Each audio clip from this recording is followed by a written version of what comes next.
अंबाला की सुर्खी हर खबर के साथ। बाकी सब चीजें रोको। मैंने लिली सर की बताई, धन्यवाद लिली सर।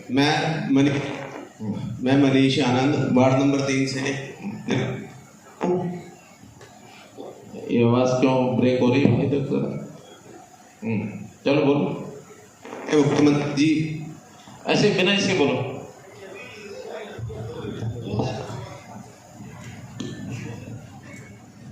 मैं भारतीय जनता पार्टी युवा मोर्चा से जिला में भी उपाध्यक्ष के दायित्व पर हूँ। और मैं सबसे बड़ा आज अम्बाला शहर में एक मुद्दा है जो एनडीसी और पार्ट आईडी का, जो कि आपने एक जीरो टॉलरेंस के लिए एनडीसी का पोर्टल हरियाणा सरकार में चलाया था और जिसको आम जन को बहुत फायदा हो रहा है, परंतु नगर निगम के कुछ ऐसे अधिकारी हैं जिन्होंने पोर्टल पर अपना कब्जा कर लिया है और रात को 12-12 बजे ये लोग एडमिन के पोर्टल से उस पोर्टल में एनडीसी को दूसरे अधिकारी भी भेजते हैं, दूसरे तीसरे पे भेजते हैं और आम जनता को इतना इन्होंने परेशान कर दिया है। देखिए, एक बात तो ये समझो, रात के 12 बजे वाली बात ठीक है क्या?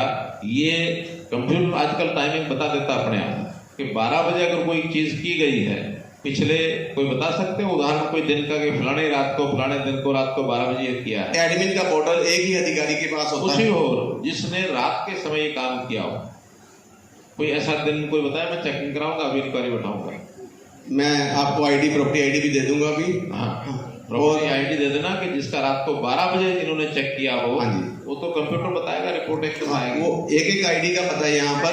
और जैसे कि मेरा अपना स्वयं का घर सेठी इनक्लेव में है, वहाँ पर भारत सरकार का पासपोर्ट कार्यालय, हरियाणा कोऑपरेटिव बैंक का रजिस्ट्रार ऑफिस और सारी आबादी जो कि 2013 के सर्वे में कम से कम 1160 मैं इंडिया ने सर्वे किया था और आज इन लोगों ने अपनी मनमानी से उन 1560 घरों को अनअप्रूव्ड दिखा दिया है। और अम्बाला से ऐसा आरोप ना लगाओ, वो हम चेक कम कराएंगे। आप तो केवल स्टेटमेंट दे दो कि इन्होंने अनअप्रूव्ड दिखा दिया है, क्या पता वो आज भी अनअप्रूव्ड हो। ऐसा आप ब्लेम बाद में लगाएंगे, पहले आप शिकायत दो कि ये शिकायत है, उसका चेक कराया जाए कि अप्रूव्ड है कि अनअप्रूव्ड है। क्योंकि बहुत से खेल आज से नहीं हुए, बहुत पहले भी हुए हैं। मैं करनाल शहर की बात बताता हूँ, जब ये सारा विषय शुरू हुआ, आधी से ज्यादा आबादी वहाँ ये जो जमीन होती है ना, कम से शामला, आधे से ज्यादा शहर शामला पे बसा हुआ। बड़ी हैरानी हुई हमको।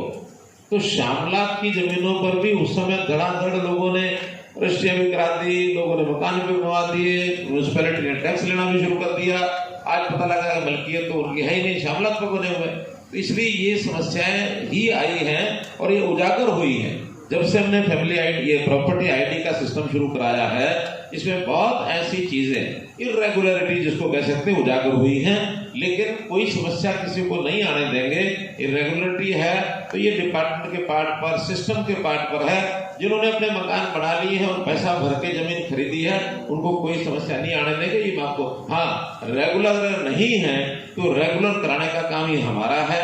हमने अभी इस पिछले 2 महीने पहले 450 कॉलोनियां रेगुलर की हैं और आज भी हमारे रिकॉर्ड में 1800 कॉलोनी हरियाणा की ऐसी अभी इरेगुलर हैं, अनअप्रूव्ड हैं। उसमें और एक 400 कॉलोनी अब लगभग तैयार हैं, 10 दिन में 15 दिन में उसको भी हम अप्रूव करेंगे।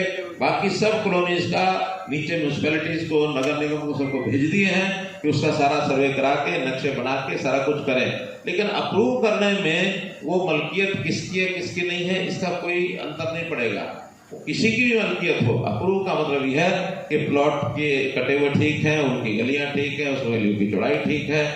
मुख्य रूप से गलियों की चौड़ाई 3 मीटर से कम अगर कोई भी कॉलोनी कटी हुई होगी उसको अप्रूव नहीं किया जाएगा। नई काटने के बिल्कुल बंद कर दिया है। नई कॉलोनी अब नहीं कटेगी। कोई भी जो डीलर का, प्रॉपर्टी डीलर और ये जो कॉलोनाइजर काम करते थे, अब लाइसेंस लेकर के और कॉलोनी अपनी बनाएंगे, उसी में लोगों को सुविधा देंगे। हो सकता है 1000-2000 का एकड़ का मीटर का उसको महंगा पड़ेगा, क्योंकि आखिर एक शहर प्लान तरीके से बसे, कोई कॉलोनी प्लान तरीके से बसे, कल की समस्याएं नहीं आएगी। नहीं तो अनप्लान तरीके से आज जो बसते हैं, फिर बाद में पानी भरता है, बाद में फिर वहाँ गलियां सड़कों उनकी समस्या आती है। तो एक तरीके से चीजें आगे बढ़ेंगी तो अच्छा होगा। लेकिन आप ये शिकायत जो मुझे लिख के दे देना कि जो 1100 आप कॉलोनी है जिसको अनअप्रूव्ड दिखा दिया है, वो अप्रूव्ड का अनअप्रूव्ड दिखाया होगा तो हम देख लेंगे। वो नक्शे पास है जी, 1990 के नक्शे पास किए हैं लोगों ने उस समय। नक्शे पास होना और अप्रूव अनअप्रूव्ड होना, इसमें अंतर है।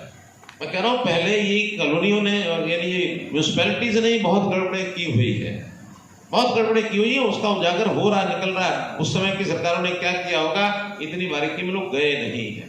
बहुत लोगों ने डेवलपमेंट चार्ज नहीं दिए, आज जीरो कर रखा है। बहुत लोगों ने उस समय डेवलपमेंट चार्ज दे दिए, आज अनअप्रूव्ड कर रखा है। कॉलोनी सारी अप्रूव्ड है, बीच में 2 एकड़ का एरिया वो सेंटर में वो अनअप्रूव्ड है। तो ये समस्याएं आज उजागर हो रही है। जनता को समस्या नहीं आने देंगे। हमने लगभग 70 से 80% समस्या हल कर दी है, 20% बाकी है, डिपार्टमेंट लगे हैं, मैं उनके पीछे पड़ा।